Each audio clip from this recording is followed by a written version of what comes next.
आदेश आदेश।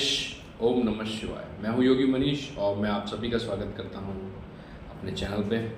तो जो last video था, पिछला वीडियो जो मैंने बनाया था, वो वीडियो था पितृ साधना पे।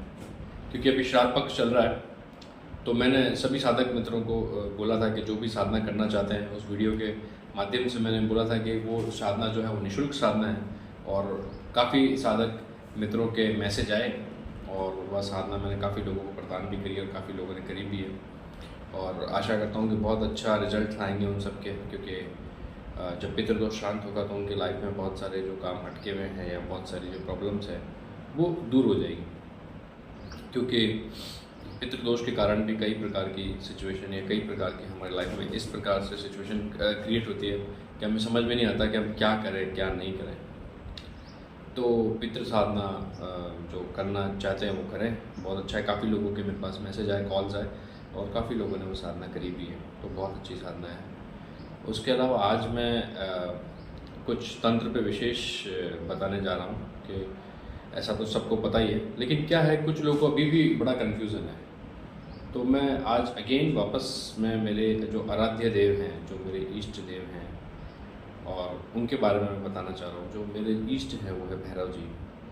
तो भैरव बाबा के बारे में आज मैं कुछ और जानकारी आज आप लोगों के साथ साझा करना चाहता हूँ। वो इज़ भैरव, वो इज़ भैरव। भैरव कौन है, भैरव शक्ति कौन है? क्योंकि काफ़ी लोग आते हैं मेरे पास, कुछ लोग जानते हैं, कुछ लोगों को अभी तक पता ही नहीं कि भैरव शक्ति क्या है, भैरव कौन है, मूल रूप से भैरव जी कौन है।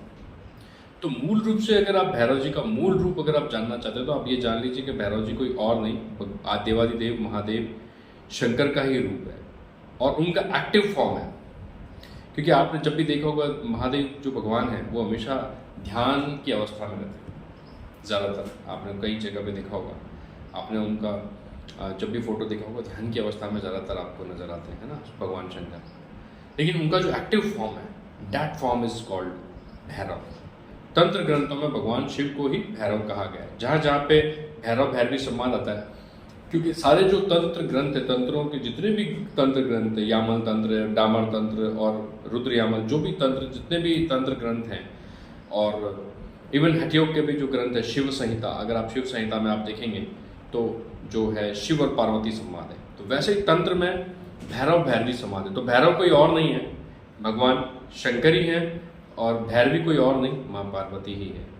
तो ये एक बहुत बड़ा कंफ्यूजन है, वो इज लॉर्ड भैरव। तो आप समझ लीजिए, काफ़ी लोगों को पता भी है, काफ़ी लोगों को नहीं, क्योंकि अभी भी मेरे पास कई लोग आते हैं, मोस्टली लोगों को पता है, कई लोगों को अभी भी कन्फ्यूजन होता है भैरवनाथ कौन है, ये कौन से देव हैं।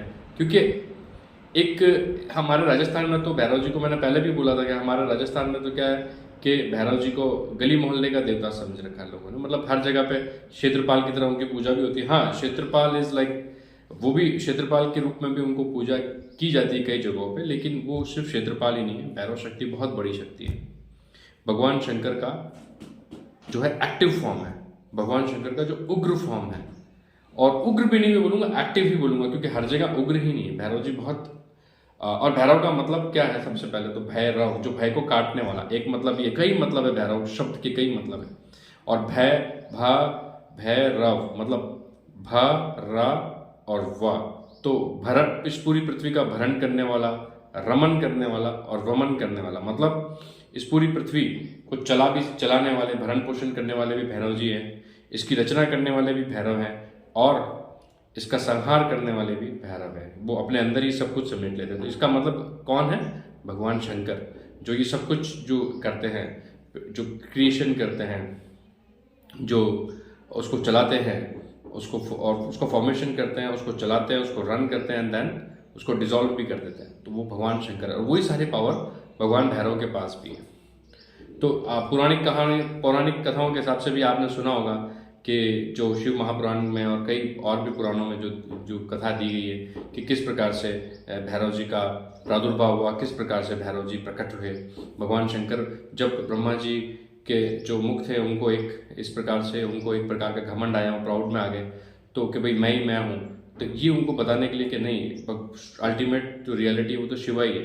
तो इस हिसाब से उनको एक बार भगवान शंकर को उन पर क्रोध आया, और उस क्रोध से ही भैरव जी की उत्पत्ति हुई। तो भैरव जी कुछ कोई और नहीं शक्ति है, मूल रूप से भगवान शंकर का ही एक्टिव फॉर्म है। अब अवतार, और अब ये बड़ा कंफ्यूजन का विषय है, क्योंकि कई लोग कहते हैं रुद्र अवतार यहाँ पे जो मेरी अंडरस्टैंडिंग है वो मैं उसके हिसाब से बताऊँ, अवतार तो वो होते हैं जो अवतरित होते हैं, लेकिन ये भगवान शंकर जो भैरव जी हमेशा से भगवान शंकर के अंदर से प्रकट है। और आप देखेंगे कि जब कल्प के शुरुआत में जब ब्रह्मा विष्णु महेश ये तीनों ही थे, शंकर प्रकट हुए, विष्णु जी प्रकट हुए, ब्रह्मा जी प्रकट हुए, उसके बाद अगर आप देखेंगे तो कोई और देवता जो सबसे पहले प्रकट हुए तो भैरव जी।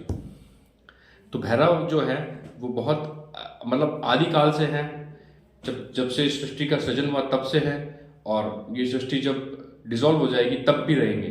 तो भैरव बहुत बड़ी शक्ति है, उनको लोग, और तंत्र में तो प्रधान देव भैरव ही है, क्योंकि भैरव, अगर आप तंत्र साधक बनना चाहते हैं तो आपको भैरव जी की साधना, किसी न किसी फॉर्म की भैरव जी की साधना आपको करनी ही पड़ेगी। आप शक्ति साधना करना चाहते हैं तो भी आपको भैरव जी की साधना करनी ही पड़ेगी। भैरव की साधना किए बिना तो शक्ति भी नहीं चलती। तो अगर आपको माँ भगवती के किसी भी स्वरूप की साधना करनी है तो भी भैरव जी की साधना करनी पड़ेगी। अब तो 10 महाविद्या की साधना भी आप करते हैं तो 10 महाविद्याओं के सबके अपने अपने भैरव है, आपने देखा होगा। जिस प्रकार से बगलामुखी माता के मृत्युंजय भैरव है, महाकाली के महाकाल भैरव है, ठीक है, माँ ललिता त्रिपुर सुंदरी के ललितेश्वर भैरव है। तो इस प्रकार से भगवान जो शंकर है उनके साथ हमेशा एक भैरव फॉर्म में हर महाविद्या के साथ चलते हैं। तो भैरव साधना बहुत अत्यंत आवश्यक है। अगर आप इस क्षेत्र में, साधना क्षेत्र में, तंत्र के क्षेत्र में अगर आप आगे बढ़ना चाहते हैं तो भैरव साधना बहुत बहुत बहुत इम्पॉर्टेंट है। आप सबको करनी चाहिए भैरव साधना, और जो भी इस क्षेत्र में आगे बढ़ना चाहता है। इसलिए ये कन्फ्यूजन सबसे पहले तो आपको निकालना होगा कि भैरव जी कौन है।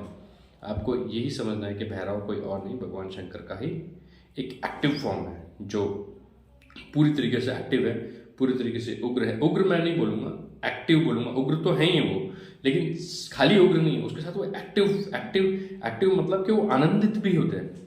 भैरव का एक मतलब और भी है, जो हमारी परंपरा में हमें जो समझाया गया, हमारे गुरुदेव ने हमें जो बताया, वो ये नहीं भैरव का मतलब भय को काटने वाला, ये भरण रमन और वमन करने वाला, ये तो सब है ही। इसके अलावा भैरव का सबसे बड़ा मतलब है पूर्ण आनंद। जब आप आनंद की स्थिति में होते हैं, ब्लिस की स्टेट में होते हैं, that stage is called Bhairav. इसीलिए विज्ञान भैरव तंत्र, मतलब आप मेडिटेशंस करते हैं और मेडिटेशंस को जब हाई लेवल पे जाते हैं, जो आपकी स्टेज होती है वो स्टेज भैरव की होती है, मतलब आप पूर्ण आनंद में रहते हैं। जब आप पूर्ण आनंद में रहते हैं तो वो स्टेज भैरव की, कंप्लीट आनंद। तो जहां पे भय है वह आनंद नहीं है, और जहां आनंद है वह भय नहीं है। तो इसलिए भय, पूर्ण रूप से जब भय हट जाता है इंसान का, तब वो आनंदित अवस्था में चला जाता है। किसी प्रकार की उसको फिक्र नहीं होती, किसी प्रकार की उसको चिंता नहीं होती, और वही स्टेज भैरव स्टेज है। तो भैरव साधना का मतलब ये है कि आप उस स्टेज को पहुंचने की कोशिश करते हैं, आप चाहते हैं कि आप भी उस स्टेज पे पहुंचे जहां पे डर आपको टच ना कर सकता, किसी प्रकार का डर आपको टच भी ना कर सकता। तो इसलिए जो है वो भैरव साधना करनी चाहिए सभी लोगों को। तो आशा करता हूँ ये जानकारी आपको अच्छी लगी होगी। और भी जानकारी के साथ मैं नए नए वीडियोस बनाता रहूंगा, और भैरव साधना के बारे में, शक्ति साधना के बारे में। अब नवरात्रि आ रही है तो माँ भगवती की साधना के बारे में वीडियो बनाऊंगा मैं और आगे। और अगर आपको भैरव साधना करनी है, शक्ति साधना करनी है, माँ भगवती की कोई साधना करनी है नवरात्रि में, तो भी आप मुझे संपर्क कर सकते हैं। और किसी प्रकार का आपका कोई प्रश्न है तो आप मुझे पूछ सकते हैं। जो मेरी जानकारी है, जितनी थोड़ी बहुत जानकारी जो मैंने जुटाई है थोड़ी बहुत साधना करके, उस जानकारी के हिसाब से मैं आपको भी उसी प्रकार से जानकारी प्रोवाइड करूंगा। और एस्ट्रोलॉजी, पामिस्ट्री से भी संबंधित अगर आपका कोई प्रश्न है तो आप मुझसे पूछ सकते हैं। आपकी कोई भी क्वेरी है, कोई भी समस्या है, कोई भी परेशानी है, तो आप मुझे कॉन्टैक्ट कर सकते हैं। मेरा व्हाट्सएप नंबर है 9784348382। आदेश। ओम नमः शिवाय।